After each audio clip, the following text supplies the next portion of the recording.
At 7 o'clock this morning, Ian Ripley was skimming over Nopiming Provincial Park in a high-speed helicopter. He and other conservation officers were looking for campers who might still be unaware that the park had been evacuated and they had to get out. They found them.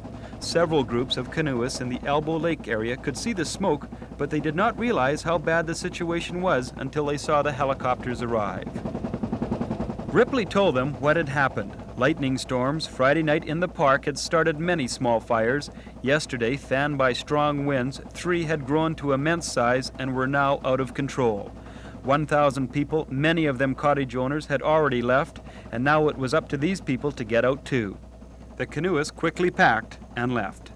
We were pretty frightened. There was 2 fires on either side of us. The wind was blowing from the fire, so we were basically having the fire coming toward us. But while people are now safe, cottages are not. This is the area everyone is the most concerned about. It's threatened by the largest of the 3 fires burning out of control. It's a new subdivision on Beresford Lake with 85 cottages. Late tonight, with firemen pulling out of the area because of darkness, the fire had crept to within 1 kilometer of this evacuated community, and it was slowly advancing.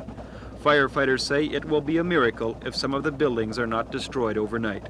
Earlier, we talked with Jim Parsons, who was one of the firefighters working the area. See, I just look over there to my right. Down there, I can see a piece of fires breaking out over there. Yeah. What about that? We have guys all along the line, other guys that are on the line. We follow the fire line back from where the main firefighters are. Right. And we break the hose and we'll put a nozzle on there and we put these fires out along the line as they break out. Right. What would cause that fire just to flare up like that? It simply wasn't put out well enough before? Well, when we go in here, we're just in there to wet it down, make it under control, and we have men checking the line. If it breaks out, that's when we come back in. How tough is it to actually put a fire out like this, Jim? Because see, over there to your left, you can see it flaring up on one of the tree trunks there. It's very tough to put it out. When we make a pass, we usually have to make 2 or 3 back passes after we have the main fire out. And we're steady on the line until we're sure that positive that it's going to be out. 270 firefighters are now working in the area. More men are on the way. They are also using 7 helicopters and 4 water bombers. Brent Lees is coordinating the park's firefighting out of Lac de Bonnie. He says the other 2 major fires burning out of control do not threaten any cottages. He's worried about Beresford. If the weather conditions cooperate and improve, we will make headway on the fire. At this time, it's extremely difficult to say how long that will take. If the weather doesn't improve, how bad can the situation get? Well, possibly 2 of the fires would join up, which would take out a considerable area of Nopiming Park. Late tonight, the wind had died down, which has slowed the advance of some of the fires.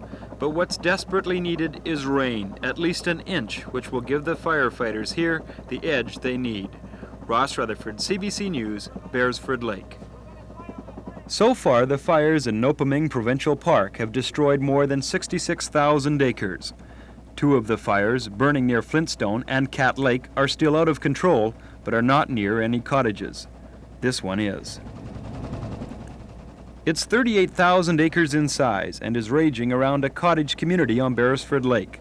Last night, a handful of experienced firefighters tried to hold it back as it crept into the area. It burned the provincial campgrounds there and then advanced to the cottages. There were 3 cottages destroyed in the old portion of the subdivision late last night. We had people there very late into the night and they were able to prevent it from traveling any further. The situation this morning, there is very little wind and they were able to hold a line there. We have approximately 80 men, a Caterpillar, 2 skidders and several pumping units working. The smoke in that area has lifted a bit and we have a heavy water bomber working there at this time. So as it stands right now, it appears you're holding off the flames. Do you think you're going to be successful? We're hoping we are. We feel at this time quite confident that we can hold it. Helicopters and water bombers were socked in this morning by thick smoke which covered the park and made flying impossible. But this afternoon the wind picked up a little and the smoke dispersed enough to allow pilots back in the air. Another 180 firefighters arrived in the park today, bringing the total number to 480. Headquarters for the firefighters has been established at Lac de Bonnie. Firefighters say they need at least an inch of rain here to help extinguish some of the fires in the park. That may happen. Thunder showers are expected for this area tonight.